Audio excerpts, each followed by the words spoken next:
Bismillahirrohmanirrohim. Halo semua, di video kali ini kita akan membahas tentang korupsi yang menjamur di Indonesia. Mari kita simak sama-sama video berikut ini.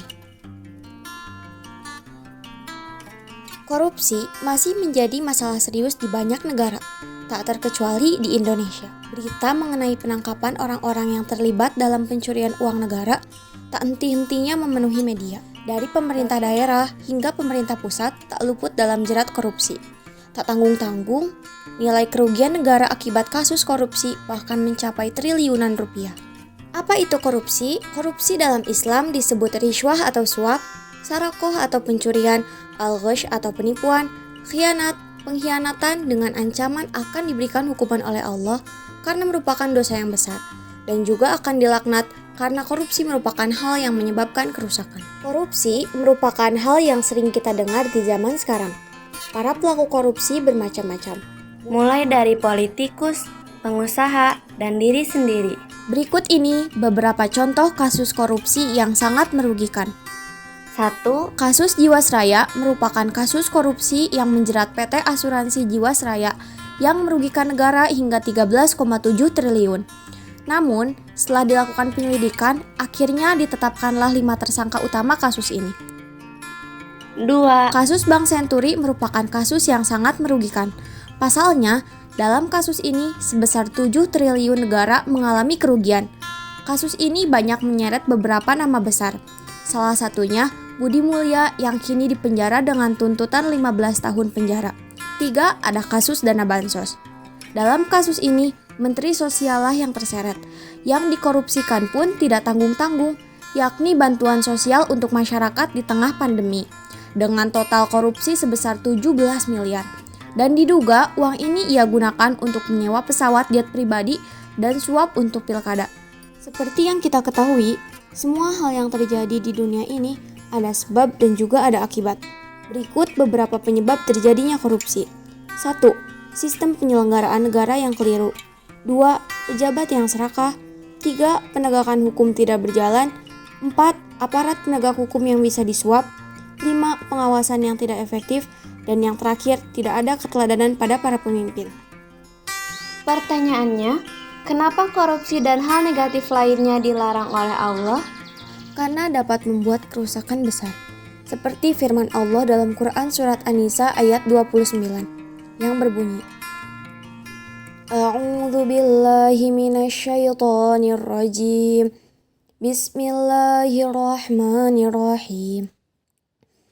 Ya ayyuhalladzina amanu la ta'kulu amwalakum bainakum bil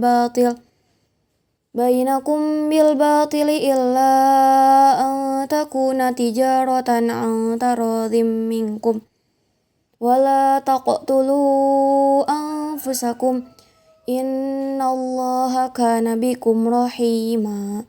Shadaqallahul azim. Yang artinya, wahai orang-orang yang beriman, janganlah kamu saling memakan harta sesamamu dengan jalan yang batil, kecuali dalam perdagangan yang berlaku atas dasar suka sama suka di antara kamu.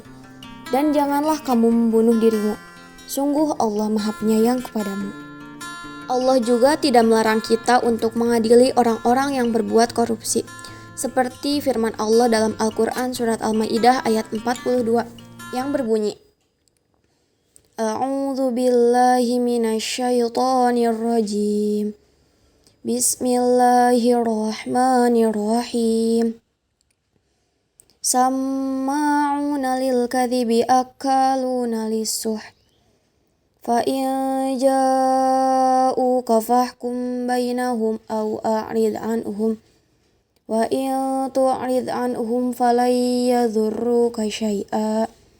Wa in hakamta fahkum bainahum bil qist. Innallaha yuhibbul muqsitin. Shadaqallahul azim. Yang artinya, mereka sangat suka mendengar berita bohong, banyak memakan makanan yang haram. Jika mereka datang kepadamu untuk meminta putusan, maka berilah putusan di antara mereka, atau berpalinglah dari mereka. Dan jika engkau berpaling dari mereka, maka mereka tidak akan membahayakanmu sedikit pun. Tetapi jika engkau memutuskan perkara mereka, maka putuskanlah dengan adil. Sesungguhnya Allah menyukai orang-orang yang adil. Karena itu, diperlukan upaya untuk menangani korupsi. Berikut ini adalah beberapa upaya untuk menangani korupsi. 1. Perlunya sistem politik luar biasa dan terpadu. 2. Akhiri impunitas. 3. Mereformasi administrasi publik dan manajemen keuangan. 4. Mengenali jenis korupsi. 5. Memaksimalkan kontribusi masyarakat. 6. Menggunakan jalur komunikasi alternatif. 7. Memanfaatkan teknologi. 8. Menerapkan standar. 9. Menetapkan langkah yang tepat. Korupsi dapat dilakukan oleh semua orang, bahkan oleh diri kita sendiri. Namun, korupsi tidak akan terjadi jika tertanam dalam diri kita sikap amanah, takut, dan malu kepada Allah Subhanahu wa Ta'ala. Oke teman-teman, semoga video ini bermanfaat untuk kita semua, terutama untuk Indonesia, tanah air kita yang sampai detik ini masih banyak orang yang berkorupsi. Yuk kita tanamkan rasa malu dan takut kepada Allah agar kita dijauhkan dari perilaku korupsi dan perilaku merugikan lainnya. Amin ya robbal alamin. Terima kasih sudah menonton hingga akhir video. Sampai jumpa.